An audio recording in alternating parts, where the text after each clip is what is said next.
Abans de començar a parlar, procura que a la teva cara es pugui llegir el que diràs. Marc Aureli.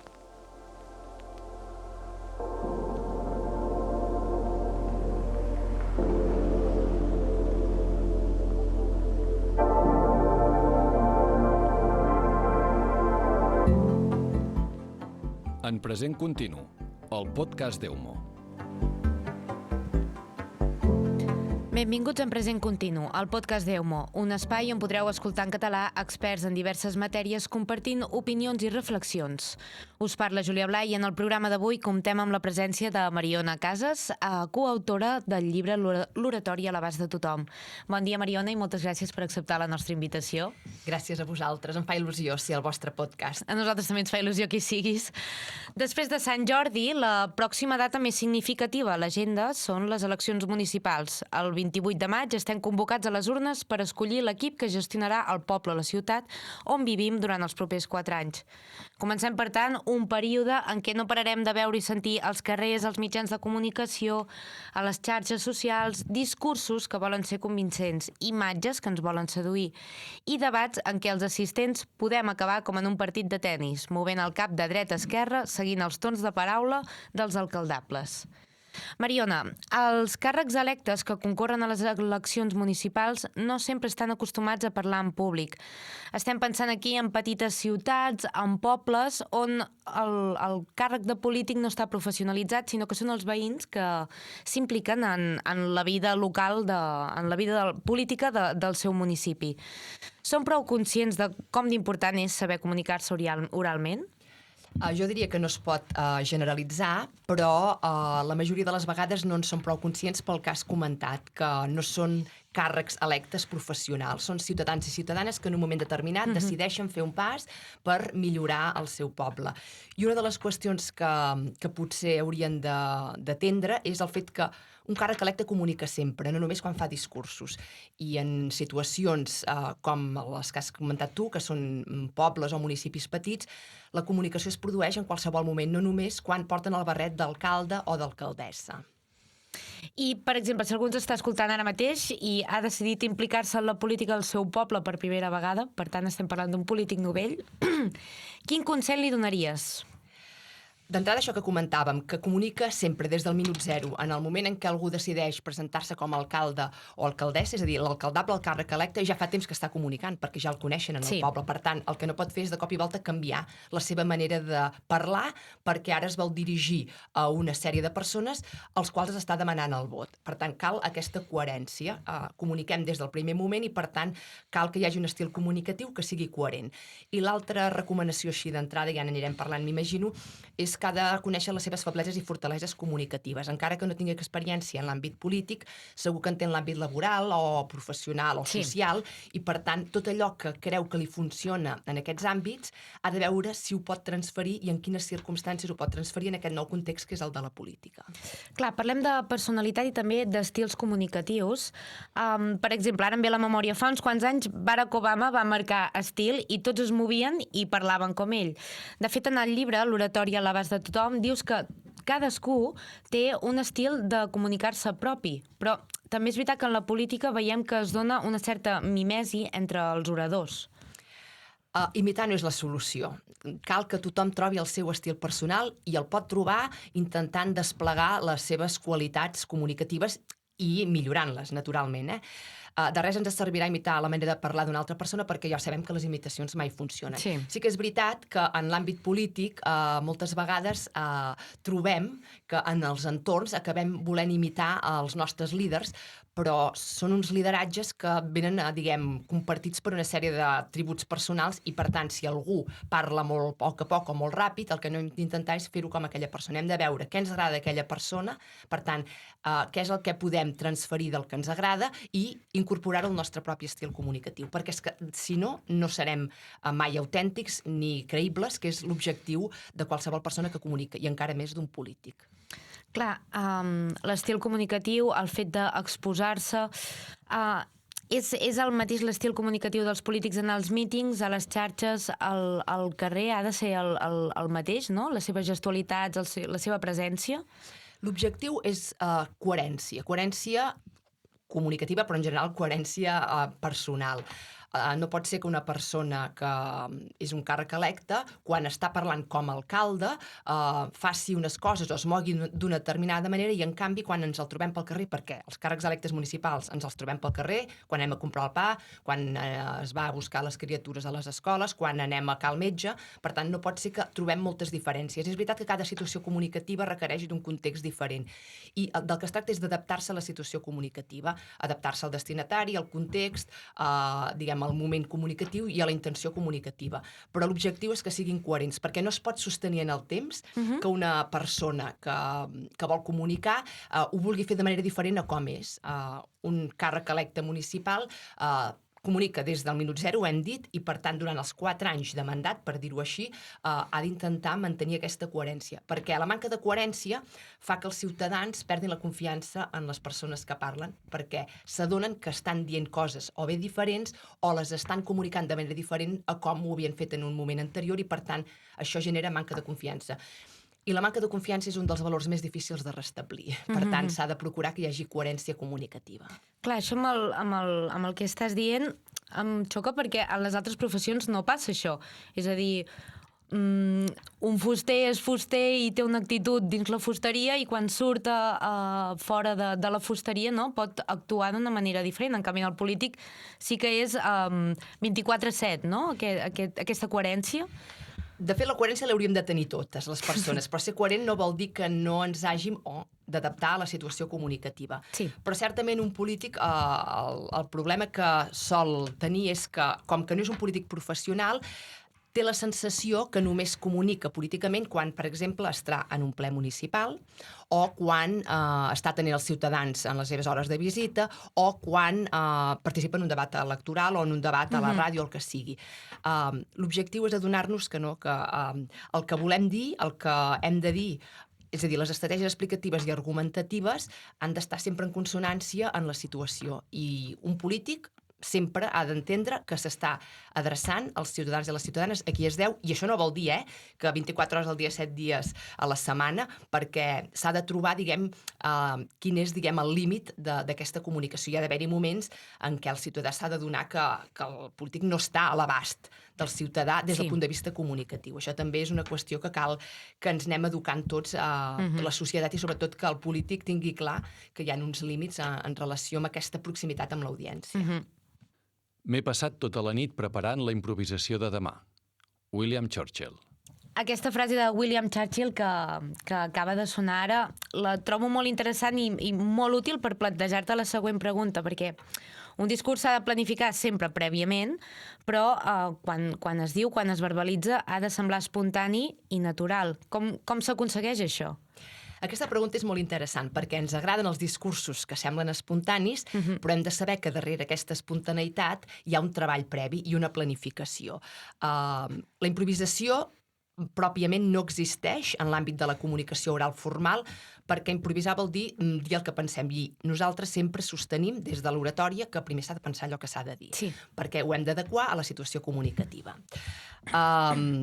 D'altra banda, l'extrem a la improvisació seria la lectura. Quan algú es prepara un discurs i l'intenta llegir, perd aquesta naturalitat. Per tant, sí que ens hem de situar en aquesta tessitura del mig, que ho expliqui, que el discurs sigui explicat com si fos espontani, però en realitat hi ha una planificació al darrere que no es veu, però que permet que hi hagi aquest fruit de l'espontaneïtat. I aquesta planificació passa, bàsicament, per una fórmula, que és preguntar-nos què volem dir, a qui volem dir i, per tant, si tenim clar el què i el qui, de quina manera, per tant, el com. Com ho volem dir perquè ens arribi a l'audiència a qui volem arribar.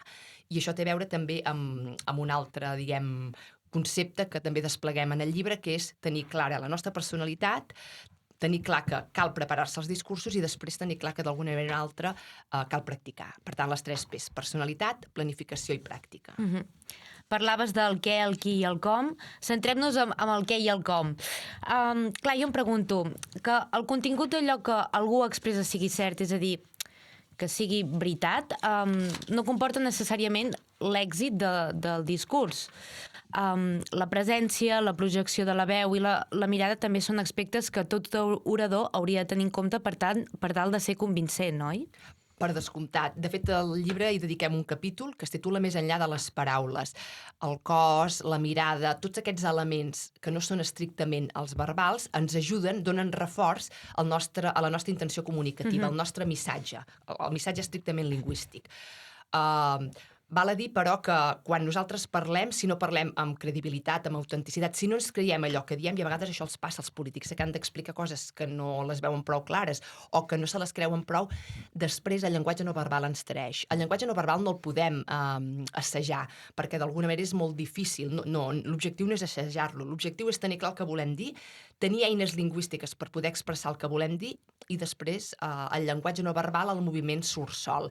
Però quan es produeixen aquestes incongruències, quan algú parla i no parla amb prou propietat o no és capaç de donar credibilitat a allò que diu, el llenguatge no verbal ens treix. La mirada, si les persones quan parlem no ens miren, podem desconfiar d'elles, o quan el gest és diferent al que intentem comunicar, sempre el llenguatge no verbal ens donarà més pistes que no pas el verbal. Ara estem a la ràdio i aquest component no el podem desenvolupar. Per tant, les persones que ens escolten s'han de refiar només del missatge oral i no tenim aquests elements que ens ajuden, que donen reforç a la comunicació. Clar, també pot passar al revés, que pot haver-hi una bona oratòria, un bon embolcall, no?, del contingut pel que fa al llenguatge no verbal, però que aquesta bona oratòria també pot tapar un discurs buit. És aquests casos en els que diem ostres, parla molt bé, però no entès res del que ha dit.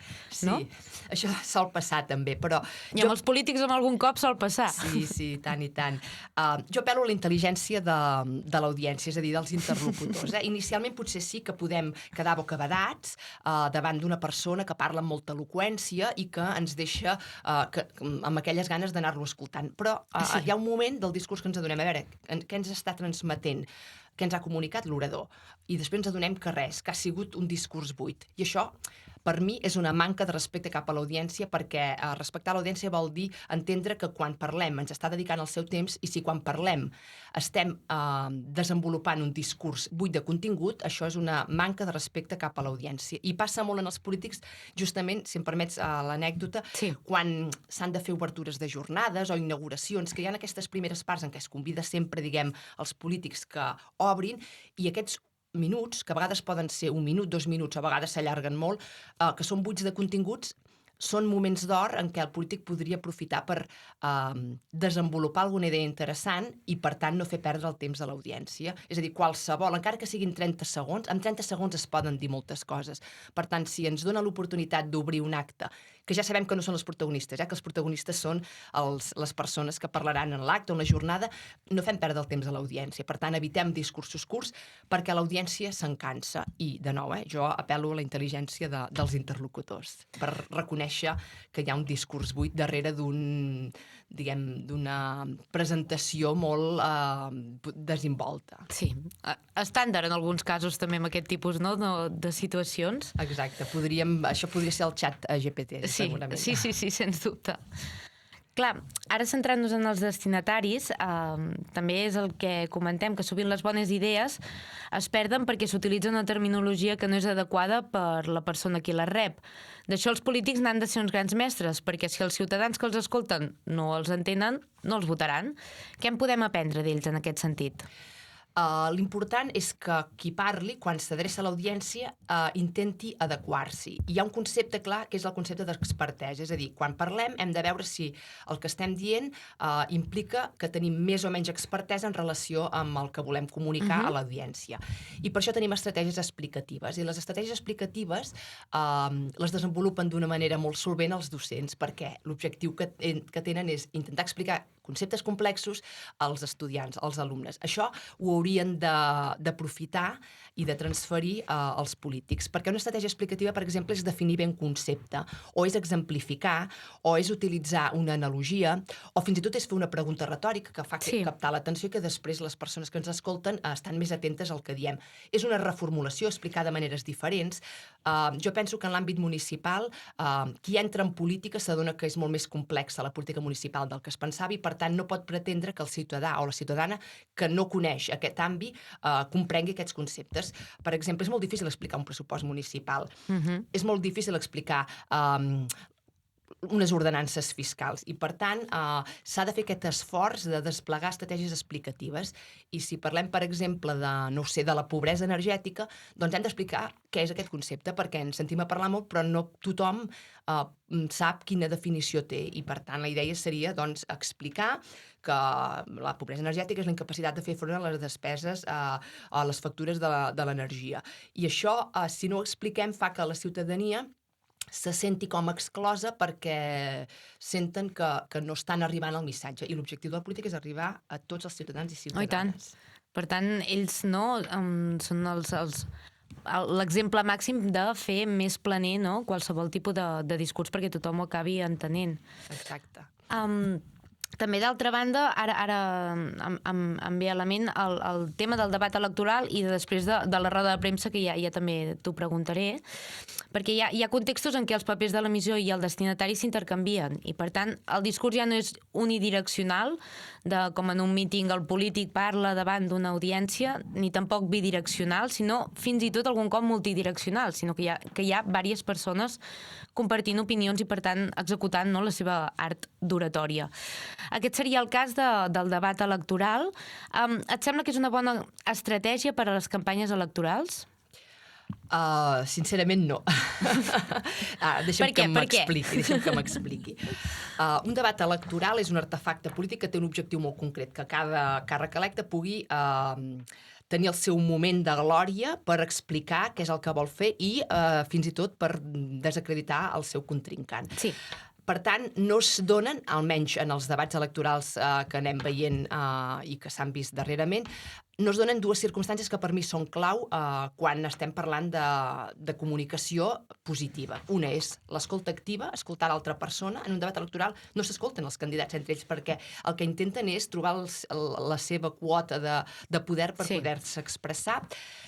I l'altre seria rebatre amb arguments el que està explicant el seu contrincant. I, en canvi, jo veig que apareixen moltes fal·làcies, que apareix molta demagògia, que no s'escolten entre ells i que es tracta, diguem, de poder explicar al màxim el que jo faig intentant amb fal·làcies, per tant, no amb arguments sòlids, desacreditar el contrincant.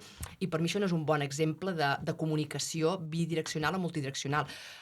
Qui són els destinataris dels debats electorals? Els ciutadans i ciutadanes?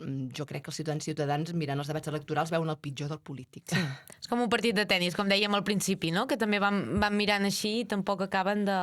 No, per conèixer què fa un polític i quines són les seves intencions i per quines rols hauríem de votar, els hauríem d'observar, i són polítics municipals, per tant els podem veure en altres contextos, en contextos més informals, i per tant adonar-nos què fan, si són persones que estan compromeses amb el municipi i de quina manera es comuniquen amb els ciutadans i ciutadanes. El tema de l'escolta activa sí que es troba, per exemple, en altres contextos, com seria la roda de premsa. La roda de premsa és un context bidireccional en què primer parla el polític i llavors els periodistes, havent escoltat, fan les preguntes. Sí que en algunes rodes de premsa, per exemple, hem vist algú, un polític, que parla molt bé durant el discurs, és a dir, que porta la lliçó apresa de casa, però que en la roda de premsa es desmunta una mica les seves respostes o la seva manera d'argumentar. Quins consells li donaries davant d'aquesta situació? Això que dèiem al principi de tenir clar el què, el qui i el com, això que comentaves, és a dir, en una roda de premsa, la primera part, que és expositiva, el polític exposa les seves idees, per tant, té molt clar el què. En la segona part, que és una part en què ha de respondre preguntes, s'ha d'anticipar quina mena de preguntes li poden formular, per tant, ha de fer hipòtesis sobre què és el que li poden demanar. El gremi dels periodistes, a vegades, fa preguntes que són suspicaces i que són, a vegades, difícils de respondre, per tant, ha de tenir molt clar a qui s'està adreçant, tot i que una roda de premsa, fixeu-vos que és un tipus de comunicació que és complexa, perquè ens adrecem als periodistes, però de fet són uns intermediaris, perquè el destinatari final és el ciutadà-ciutadana que consumeix el mitjà de comunicació que el periodista, està, desplegant. Per tant, l'important és que el polític sàpiga Aquí està atenent quan respon les preguntes i, evidentment, anticipar quina mena de preguntes li poden fer, perquè és obvi que un periodista no farà preguntes fàcils, o un bon periodista no farà preguntes fàcils. Creus que els polítics en general són bons oradors o hi ha altres gremis que se'n surten millor? Haurien de ser bons oradors, per això que dèiem, perquè han de saber comunicar molt bé el que fan, és a dir, han de poder explicar amb claredat l'acció de govern que van portant a terme i han de poder argumentar amb solidesa les decisions que van prenent, que no sempre estan en consonància amb el que han dit que farien, perquè hi ha una sèrie d'elements que impedeixen que puguin acabar fent el que volien. Però si s'expliquen bé i argumenten bé les decisions, han de ser o haurien de ser bons comunicadors. Però jo crec que hi ha altres gremis, és a dir, qualsevol sector professional requereix que hi hagi una bona comunicació oral. Jo estic pensant, per exemple, escombrant una mica cap a casa, el món de la docència, han de ser molt bons comunicadors, els docents, i n'hi ha de molt bons. El món dels divulgadors científics també és interessant perquè la ciència és complexa i les persones que no coneixem en detall determinades disciplines científiques ens agrada molt poder comprendre els conceptes científics. Els divulgadors científics tenen una funció important i n'hi ha que són molt bons. I després deixem parlar també del món de la comunicació, és a dir, els periodistes, els grans comunicadors també han de ser bons oradors per força. I tant. Quin polític creus que és un bon orador?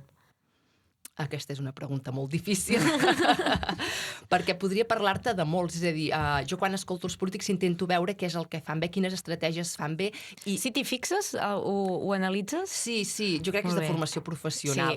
I l'objectiu, a vegades costa, és intentar separar, diguem, el discurs comunicatiu de les idees, perquè normalment ens agraden més les persones que pensen com nosaltres, per una qüestió d'empatia, és a dir, connectem més amb aquelles persones que ens estan dient coses que volem sentir. Per tant, també és un exercici interessant intentar escoltar persones que d'entrada tenim una prevenció perquè potser pensem que no estem, diguem, en la mateixa sintonia o en la mateixa línia ideològica, però hem de poder ser conscients que, encara que no compartim les seves idees, s'està comunicant prou bé aquella persona. I això és important perquè en campanya electoral, com que tenim una sèrie, diguem, de principis polítics, a vegades hi ha persones que no ens ve de gust escoltar-les o potser no ens ve de gust anar a un míting electoral o fins i tot escoltar-los en un debat electoral. I en canvi ens hem de donar l'oportunitat de poder escoltar persones que a priori potser no pensen com nosaltres, però potser comuniquen prou bé les seves idees. I el mateix els polítics, és a dir, han de pensar que han d'intentar arribar a persones que tenen la prevenció de no voler-los escoltar perquè ja des del punt de vista ideològic saben que no comparteixen les mateixes opinions. Però ens quedem sense noms, Sí, perquè jo penso que l'objectiu és que tothom descobreixi aquestes fortaleses que poden tenir qualsevol persona de qualsevol àmbit de l'espectre polític, Sí, menys les persones o els polítics que el que fan és apel·lar a la demagògia i a les fal·làcies, des de qualsevol àmbit de l'espectre polític podem trobar bons exemples d'oradors. Creus que en el llistat que sol sortir cada X temps de notes que la ciutadania posa al polític, si es comuniquessin millor trauríem més bones notes? Perquè normalment tots suspenen. Per descomptat, sí. Si fem moltes coses i les fem bé però no les comuniquem ni les comuniquem prou bé, no arriben de manera eficaç als nostres interlocutors.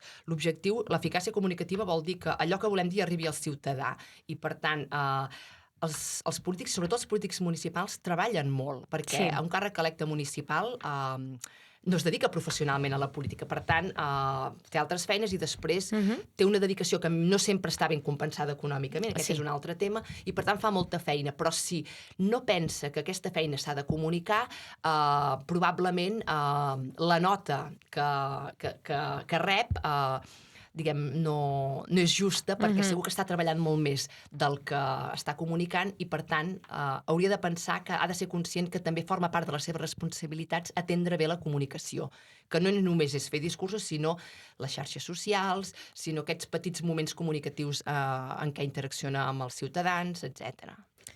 Podem ser tots bons oradors? Sí, aquest és el missatge que nosaltres donem al llibre. Com a mínim, ser oradors. Bons oradors o oradors excel·lents potser no, perquè l'excel·lència no sempre és a l'abast de tothom, però sí que és a l'abast de tothom aprendre a millorar la comunicació oral i això passa per descobrir estratègies i recursos que ens puguin ajudar, sobretot quan parlem, ser més eficaços i ser, diguem, més naturals, perquè l'objectiu de l'eficàcia i la naturalitat és que parlem i que el nostre missatge arribi a qui ha d'arribar i, sobretot, que des del punt de vista personal no hi patim gaire, és a dir, que siguem naturals, que les altres persones ens vegin autèntiques i creïbles i que no sigui una tortura per nosaltres. I hi ha moltes persones que en aquests moments els passa que quan han de parlar en públic tenen pànic. L'objectiu és que trobem estratègies, i n'hi ha, perquè qualsevol persona, si té alguna cosa a dir, i a més, si té, podríem dir, projecció pública, la pugui dir amb naturalitat, amb solvència i amb eficàcia. Recordes el primer discurs que vas fer davant d'un públic? No ben bé, perquè quan parlem de discursos a vegades ens pensem en aquestes situacions unidireccionals en què un ha de parlar molta estona, i jo estic pensant en petits moments en què he fet intervencions públiques i en què realment he tingut la sensació que estava exposada a un públic i que em devia amb ells i que per tant ho havia de fer el màxim bé possible per respecte a ells.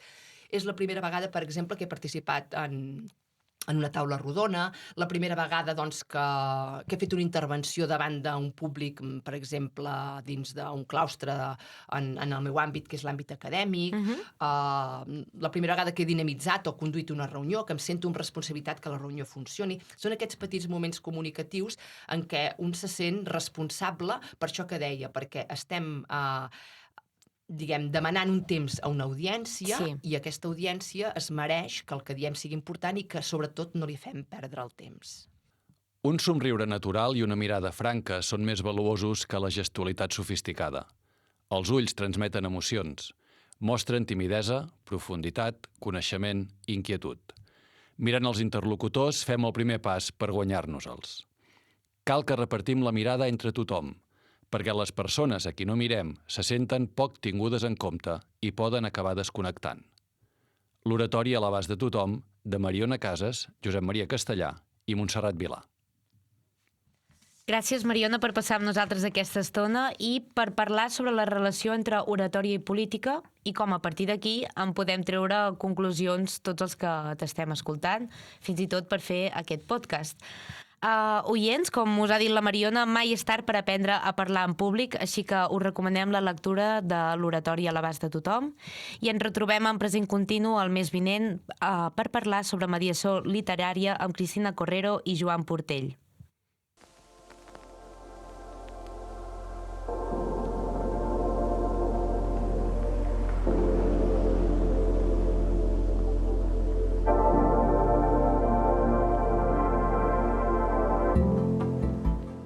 En Present Continu, el podcast d'Eumo.